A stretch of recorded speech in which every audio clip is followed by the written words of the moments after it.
Today's topic is a pile design example, where we're going to use an example that came from the Canadian Concrete Design Handbook, and we're going to solve it using the software and also review the hand calculations as well.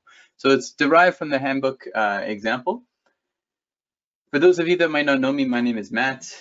I am formerly with S-Frame Software, now with Altair, and my main role is working with clients on technical support, onboarding to the tools, demonstrations, and so on. So I'm excited to have you guys join today's session.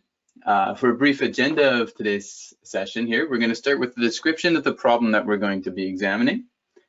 We're going to talk a little bit more about what goes into the creation of the model. I have the model already created, but I'm going to go through some of the details, and then we'll look at the hand calculations. So the calculations that I'm sure a lot of you are familiar with, or at least the processes you're familiar with, before we then jump back into S Foundation and look at some of the results from the software. We'll then do a comparison. And at the end of the presentation, I'll also point you to the direction where you can access a written version of this, this same verification example if you're curious.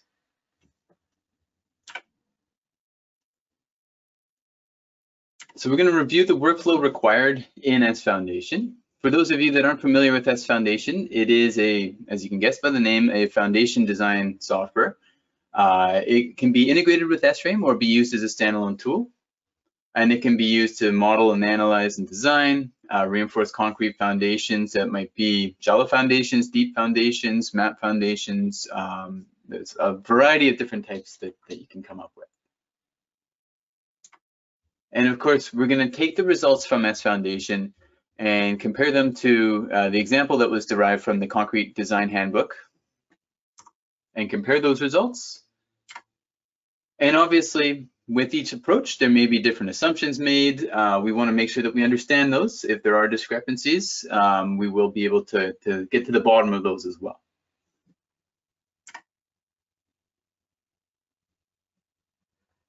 So here's the flow of today's presentation. We're going to start with the problem description, just introducing the problem that we're going through. It's a single pile design example. We're then going to turn our attention to S Foundation, looking at how the model is created and run an analysis as well using the software. In the third step, we're going to look at the hand calculations, discussing some of the parameters that have gone into this and whatnot, before comparing the two. And obviously at the end of the presentation, we'll also have time for a Q&A and a bit more information about where you can learn more about S Foundation and even this verification example.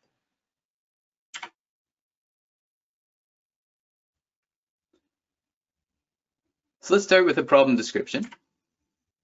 And as I mentioned, this is going to be a single pile example. It's going to be a cast in place concrete pile that's 12 meters long.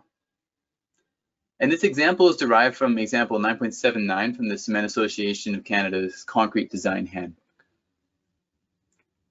And I'll start with the material properties as I'm loosely defining it in this section here.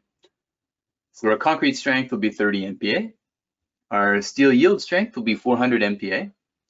We have some material describing our soil conditions as well. So the end bearing for our rock will be 10 MPa, and the side friction will be 0.4 MPa, but only in the lower 2 meters of the pile, where the pile interfaces the soil. As for our loads, we're going to have two different factored loads. We're going to have compression, 9,800 kilonewtons in compression, and we're going to have shear, 700 kilonewtons, which will all be applied at the top of the pile.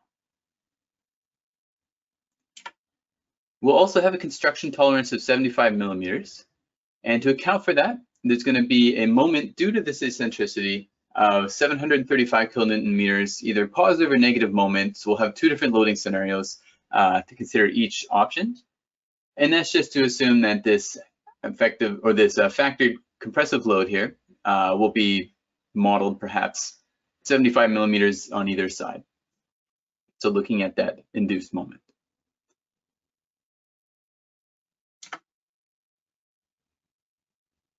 So knowing this, we can then look at the analysis results, which I'll get into more when we go into S Foundation as well. But we can see here that we're going to assume that the lateral springs that represent the soil within our soil strata are going to be linear. That's just to better agree with the hand calculation methods available. As Foundation doesn't necessarily need to make that assumption. It can do nonlinear springs as well, and it can automatically generate your PY, your QZ, your TZ curves for you. But we're going to assume that they are linear springs. We're also going to assume that the pile is supported vertically by a rock. So it's going to assume that the tip of the pile is fully fixed, meaning it's not going to move or rotate. And there's no friction springs either. So again, these assumptions are made to better match the results of the hand calculation. So knowing this information here, the linear spring constant in the upper 10 meters of soil, remember it's a 12-meter long pile, is 20 meganewtons per cubic meter. And in the lower 2 meters of the soil, it's 750 meganewtons per cubic meter. Now, if we assume that our springs are applied at 1 meter spacing, and we have a 1 meter pile diameter, which we're going to start off with, then we can calculate the actual spring stiffnesses. So the upper portion of the soil strata is going to have a spring stiffness of 20 kilonewtons per meter, and the lower portion will be much higher at 750 kilonewtons per meter. And knowing all this, we can see here on the right-hand side of the screen the shear and bending moment diagrams for our factored loads and the negative moment. Remember again that we have the construction tolerance of 75 millimeters, so that's where the negative moment is coming in. We're applying a negative moment and a positive moment to account for that on either side of the center of our pile.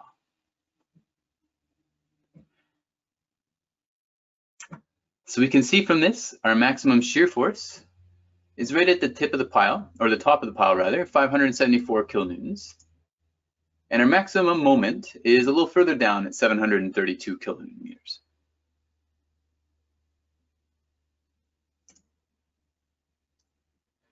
Now, if we look at the other loading scenario, where rather than a negative moment, we have a positive moment, we have a different result, obviously.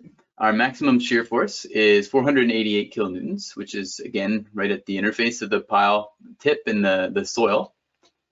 And the maximum moment is a little higher up, and it's 1,411 kilonewtons. So this, we'll come back to this later on, but it gives you an understanding of some of the results that we're getting out of this S foundation model. And speaking of which, it's probably a good time to introduce this. So the S foundation model that we're working with, I have open already, and I've actually constructed it just to save a little bit of time during this presentation. But I do want to go through some of the key details.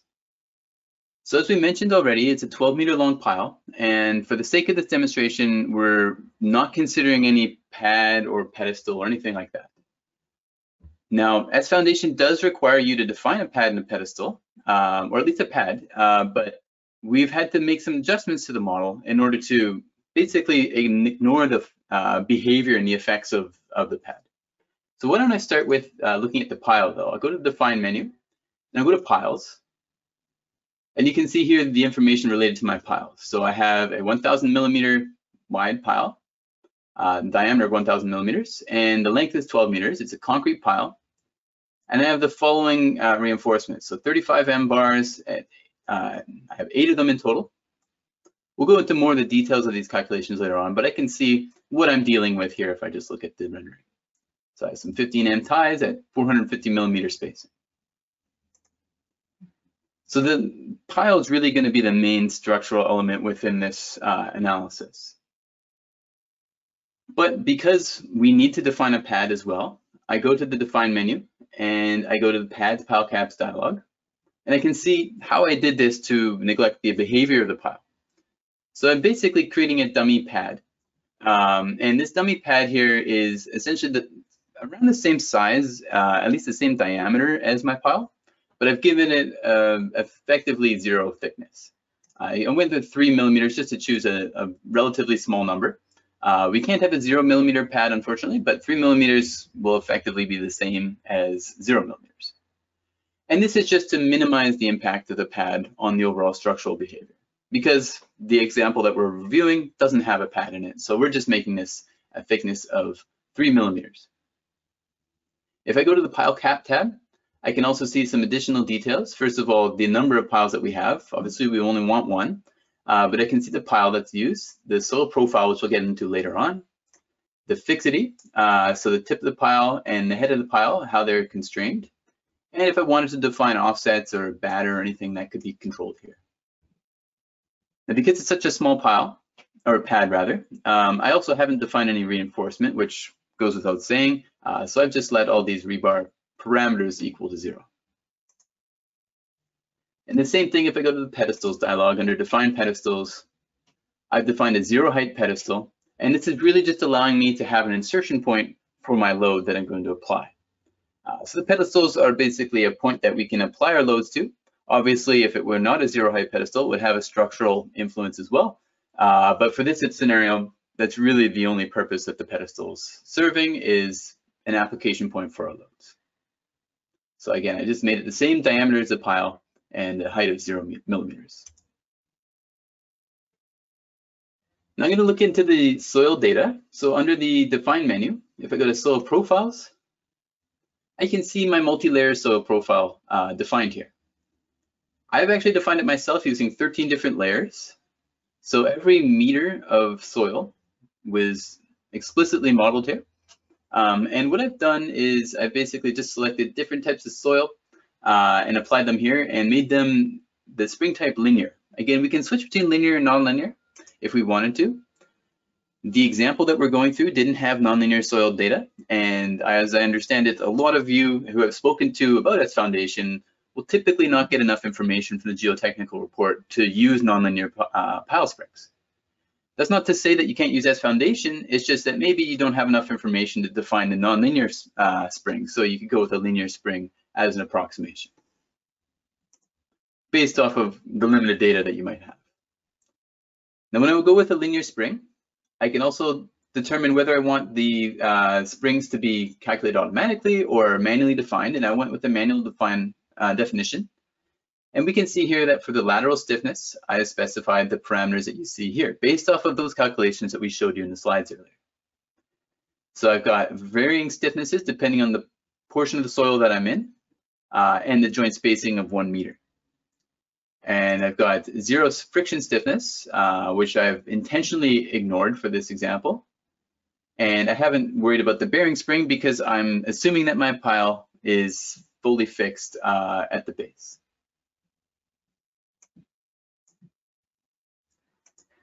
The last thing that I want to introduce is the load data. So if I just look at this a little bit closer here, we can see that we do have some loads. I've got 2 different load cases, so the factored load plus the eccentric load and the factored load minus the eccentric load. And as you can imagine here, I can look at the information, so I can see a 700 kilonewton factored load in the FX direction. But when I look at the vertical load as well, that's negative 9,800 kilonewtons. And then I have an MY of negative 735 kilonewton meters, again, due to the eccentricity allowed by the construction tolerance. I end up with that load. So I have 2 different cases, one with a negative moment and one with a positive moment.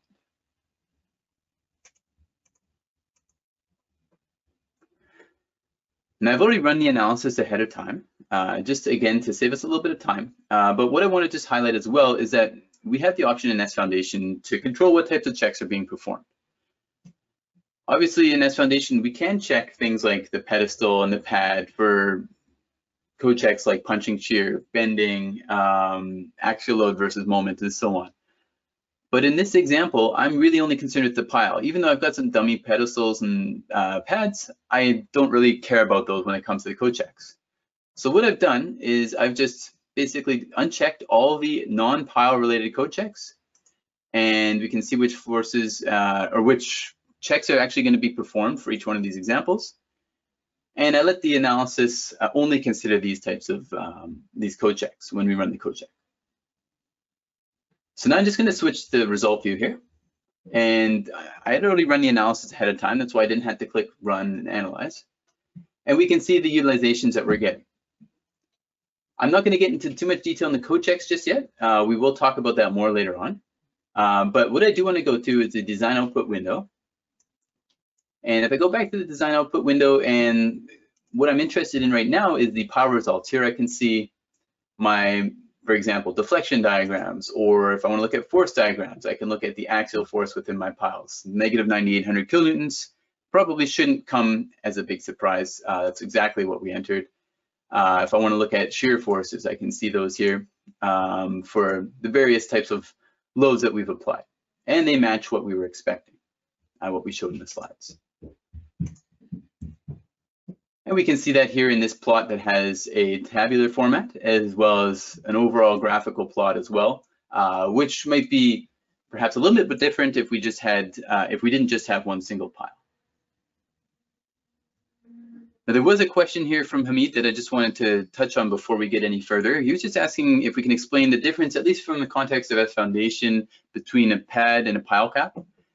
And really, the only difference is that pile cap is a pad that has piles attached to it. So when you're defining a pile cap, you have more controls over the spacing of your piles, the fixity of the piles, connection to the pad and whatnot. Hopefully that answers your question. If there are any other questions, I mean, feel free to ask. But I just did want to address that one because we were on the topic.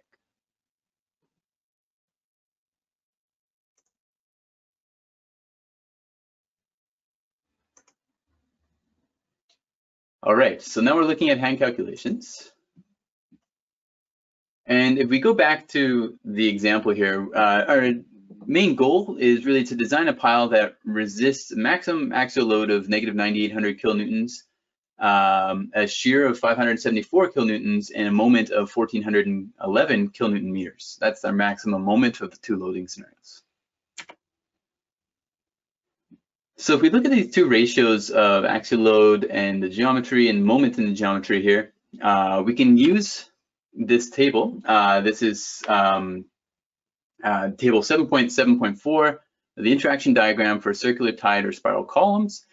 And we're making an assumption about the, I guess, the spacing of the reinforcement or the clear cover of the bars that we haven't really touched on yet. But if we use those two ratios, we end up with a rho of 0.01, 1%. So knowing this, we can calculate the area of steel based off of our gross area. And if we're assuming a 1 meter diameter pile, this means that our area of steel would equate to around 7,850 millimeters squared. So with this assumption here, let's just use 8 35M bars. That will give us 8,000 millimeters squared, and we'll see how that works for us.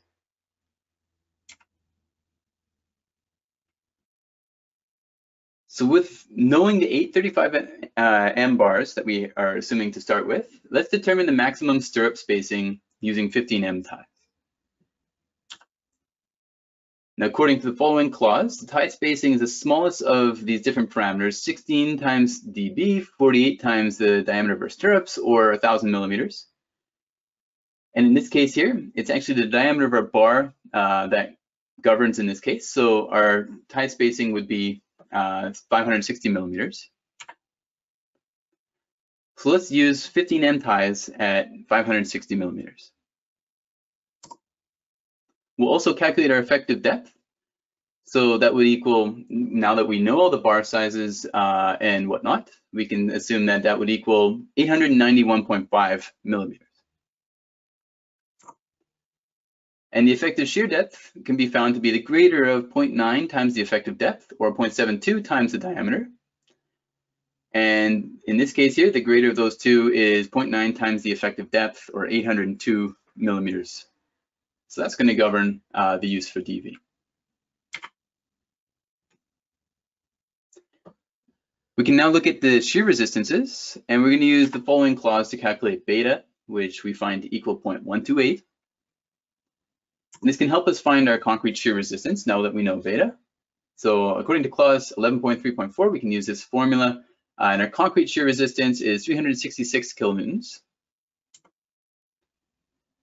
And our steel shear resistance can also be calculated, which we find to equal 278 kilonewtons. So if we add these two up, our total shear resistance should equal 644 kilonewtons.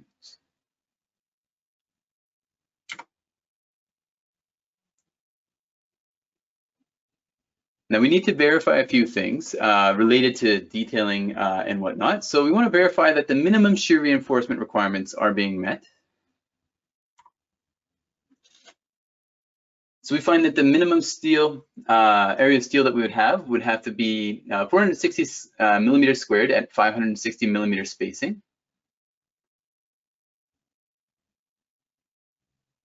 And so our minimum steel is actually, or our supplied steel area is 400 square millimeters. It means we have to actually increase this a little bit. So let's try a side spacing of 450 millimeters. And if I look at this, I can back calculate my minimum area of steel. It would be 370 millimeters squared at 450 millimeters.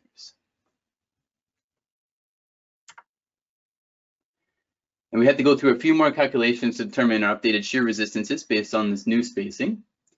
So our updated shear resistance would equal 346 kilonewtons. And with the minimum transverse reinforcement, where beta equals 0.18, our concrete shear resistance would equal 514 kilonewtons. So the total shear resistance of this pile would then equal to VC plus VS, those two expressions we just calculated, 860 kilonewtons, which happens to be larger than our applied moment of, or applied shear rather, of 574 kilonewtons.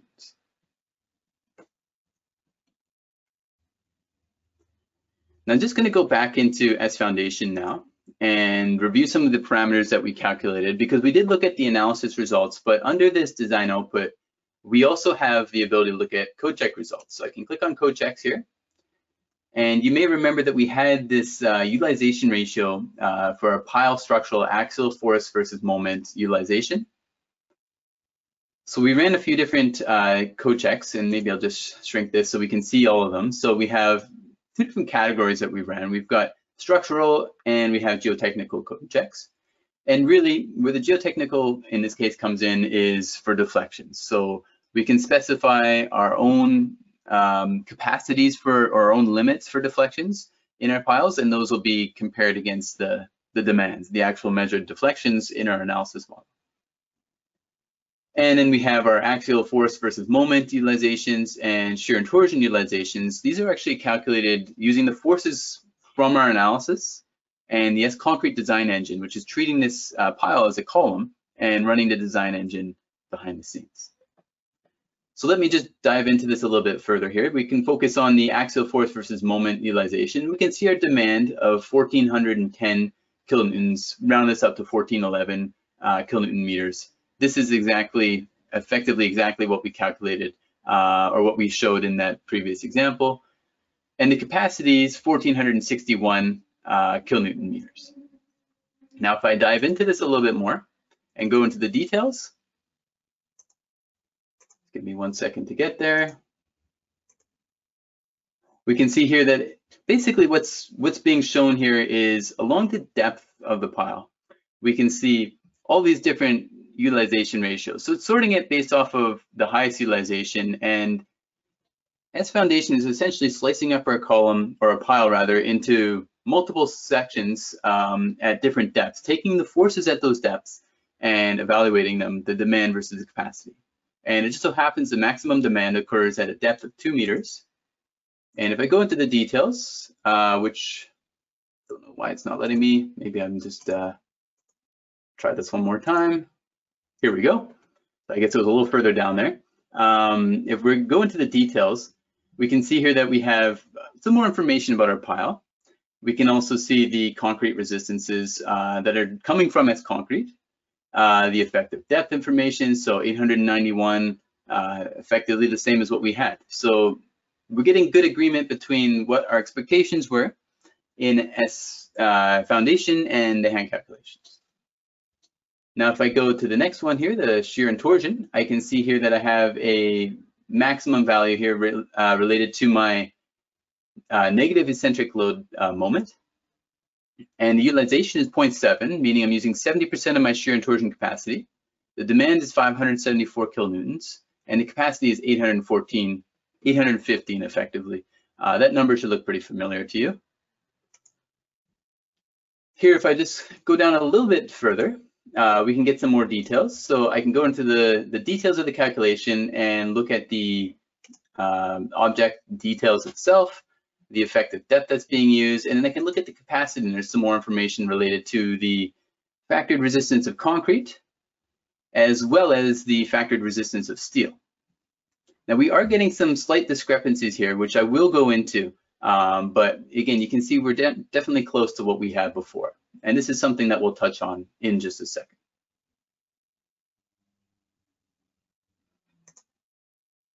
So let me just go back to the slides here.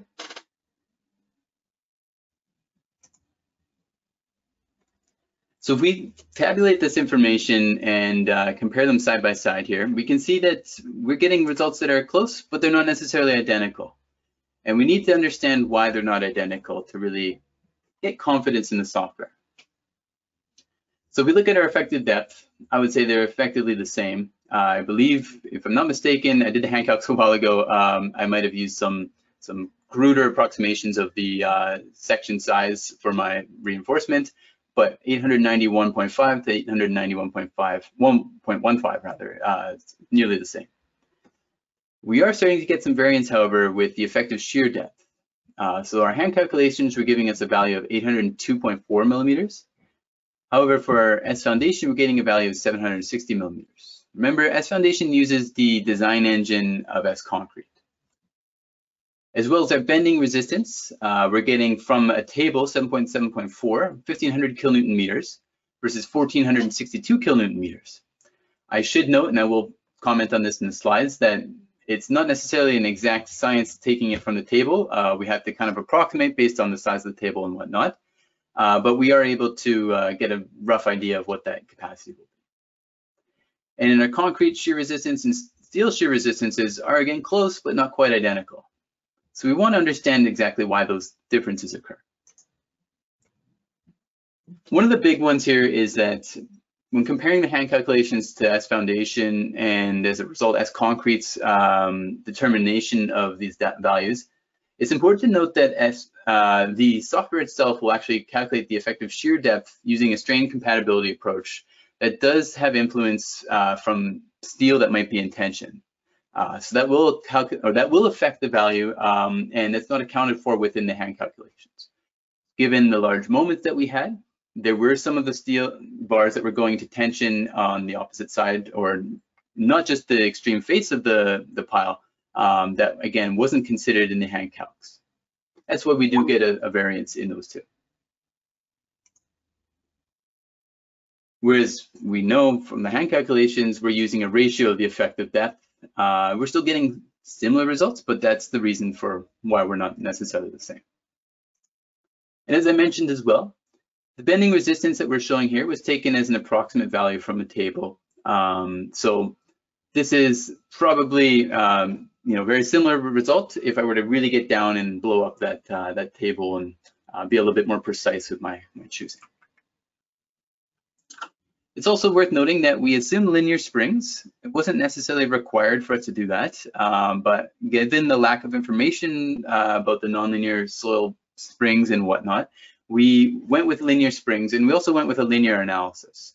Again, these aren't necessarily requirements in S foundation, but oftentimes we understand that you don't have all the information to go with a full nonlinear analysis and nonlinear springs. So I just wanted to make sure that was clear in this example. And again, we ignored friction along the pile. So that's something that if your example didn't have to ignore the friction effects, you could always enter that, and that would be accounted for during the analysis as well.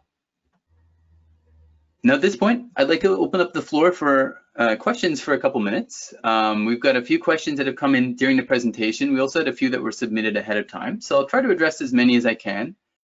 There was a question here asking about steel piles. So currently, steel piles are not supported for design checks. They can be used for analysis, but that is something we're actually working on in a future release. So we will be able to make those calculations shortly. Another question that came in was, how does the program generate lateral ground springs? What input values are needed in the program? So I'll just go back to this, and maybe what I'll do is I'll create a new file. So what we can do is under the define menu, we can go to soil profiles. And if I add a new soil profile here, we have a few different options. I have a multi-layer soil and I have a one-layer soil. If I use a multi-layer soil, I can then specify my different soil layers throughout the soil strata. And that will go into calculating the lateral, friction, and bearing springs, which are, again, possible for me to manually enter, or I can go through and have them calculate them for me automatically. Now, if I'm looking to use linear springs, I can always make that switch as well, but you can control the soil types and whatnot that go into this. There's more details if you're curious on the help page on this particular topic. There was another question about how to model beld piles using the program and when you want to consider skin friction and end bearing. So you wouldn't be able to explicitly model beld piles in S Foundation currently, but I have seen people that will modify their soil profiles to account for the larger, I guess, skin friction behavior on the bottom of the pile. And obviously the end bearing, you would have probably a higher capacity as well. So you can approximate it with those parameters, but it might not necessarily be explicitly modeling that. But thank you for your question. Another question that came in here was related to the geotechnical capacities that we were talking about earlier. So if we go into the design input window here, and I go to pile, I can look at the geotechnical capacities, I guess you could say, the allowable axial and allowable lateral deflections. We've entered 1 inch or 25 millimeters as kind of our default starting point, but it's by no means set in stone. You can always override that. And it's just a way for you to kind of evaluate whether or not your piles are deflecting less or more than your expected values. And sorry, I just realized the poll was probably occupying your screen when I was showing that portion. So here you can see under the pile section in the settings window of the design input window, we have our allowable axial and deflection and allowable lateral deflection. All right, and there was somebody asking about if they can get access to, I guess, the verification example that we were talking about. I will talk about actually just in the next couple of minutes here how we can get access to that. And it really revolves around Altair 1. So Altair 1 is basically the platform that Altair uses for software downloads, for licensing, for training access, technical support, and much more that you'll see later on. So there's training available not only on the S-Frame tools like S Foundation, S-Frame, S-Concrete, and so on, but also on other solutions that you might be interested in. You can also get in touch with experts on any of the programs. So that's one way to reach out to someone like myself or my colleagues who will help you answer questions related to the S-Frame tools. But there are also dedicated experts for all the Altair tools as well that you can reach through Altair 1. And a point that I do want to make is that you can access a wide range of knowledge base articles, blogs, and more. And the knowledge base article, there's actually one that is written specifically on this very topic that I will introduce to you in just a second. Under the Altair 1 dashboard, if we click on the community and support, we'll get to a page here that we have an example on the S Foundation verification. I'll just paste this into the chat right away here so you have access to it because it is a topic of today's presentation. I did want to share that with everybody, but you can get that through the Altair 1 dashboard. You can go to tutorials, how to, and troubleshooting to find that last example I shared. And I'm just going to type here in the search piles, and you'll see here that we have a S Foundation verification example, reinforced concrete pile design. And this is, again, more information about that example that we went through just in the last hour.